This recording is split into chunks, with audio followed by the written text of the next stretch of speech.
Hi, this is Chandramohan from VGM News. இன்னைக்கு topic என்ன பார்த்தீங்கன்னா ஸ்கிப்பிங் ஸ்லீப்.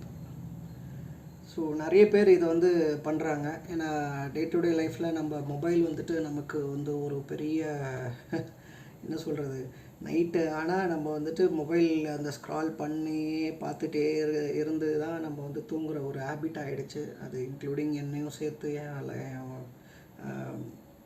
எல்லாருக்குமே அது ஒரு பழக்கமாக ஆயிடுச்சு.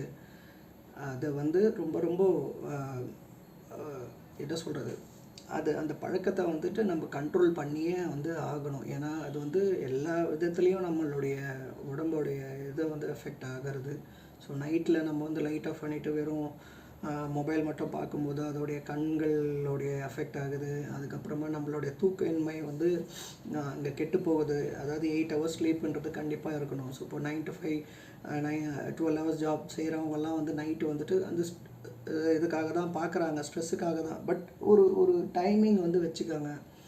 ஒரு 1/2 hour பார்க்கலாம் தூங்குறதுக்கு முன்னாடி. அந்த மாதிரி ஒரு கொஞ்சம் கொஞ்சமாக வந்து கம்மி பண்ணலாம். ஏன்னா அதோடைய ரீல்ஸை நம்ம வந்து தள்ளி நம்ம வந்து இன்ட்ரெஸ்ட் ஆகி அது டைம் என்ன ஆகுறதுனே தெரியாது. திடீர்னு பார்த்திங்கன்னா 12 o'clock ஆகும். ஸோ அதுக்கப்புறமா தான் தூங்கவே போவோம். அது காலையில் எந்திரிக்கிறது ரொம்ப ரொம்ப கஷ்டமாக இருக்கும். திரும்ப நம்ம வேலைக்கு போகணும். ஸோ நம்ம எப்படியும் வந்து டே டைம்லேயும் பார்க்க தான் போகிறோம். ஸோ இந்த நைட்டு இருக்கிறத வந்து கம்மி பண்ணிவிட்டு பகல்லையும் வந்து கம்மி பண்ணுறதுக்கும் நம்ம வந்து ட்ரை பண்ணணும். ஸோ அதுதான் வந்து உங்கள் உடம்புக்கும் நல்லது. உங்கள் லாங் ஸ்லீப் வந்து ரொம்ப ரொம்ப முக்கியம். ஸோ அதை கொஞ்சம் பார்த்துக்காங்க. இது நான் ஒரு அட்வைஸாக சொல்லலை, ஜஸ்ட் ஒரு கன்சிடர் பண்ணிங்க, அவ்வளோதான். இப்போன்னு இல்லைனாலும் எப்போயாவது உங்களுக்கு வந்து இதை வந்து ரொம்ப அந்த இதுக்கு நீங்களே தள்ளப்படுவீங்க.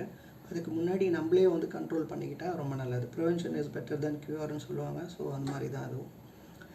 அண்ட் இன்றைக்கி ஒரு இங்கிலீஷ் வேர்டு வந்து பார்த்திங்கன்னா சேவ் அப்படின்னா வந்து தமிழில் வந்து சேமிப்பு. ஸோ கீப்பிங் ஃபார் ஃப்யூச்சர் அதான் இன்னொரு மீனிங்காக வரும் சேவுக்கு. ஸோ சேவ் பண்ணுறது கண்டிப்பாக வந்து இப்போ புதுசாக வந்து ஜாயின் பண்ணி வேலைக்கு போகிறவங்க இவங்கெல்லாம் வந்துட்டு இப்போத்துலேருந்தே அவங்க சேலரியை வந்துட்டு நான் முந்தைய வீடியோக்களில் சொல்லியிருப்பேன். நம்ம 50% வந்துட்டு நமக்கு வந்து தேவைகள் அதுக்காக ஒதுக்கணும். ஒரு 20% வந்துட்டு இன்னொரு அக்கௌண்ட்டில் சேவிங்காக போடுங்க. அது வந்து எமர்ஜென்சி ஃபண்டாக இருக்கலாம், இல்லை உங்களுடைய சேவிங் இன்வெஸ்ட்மெண்ட்டாக வந்து இருக்கலாம்.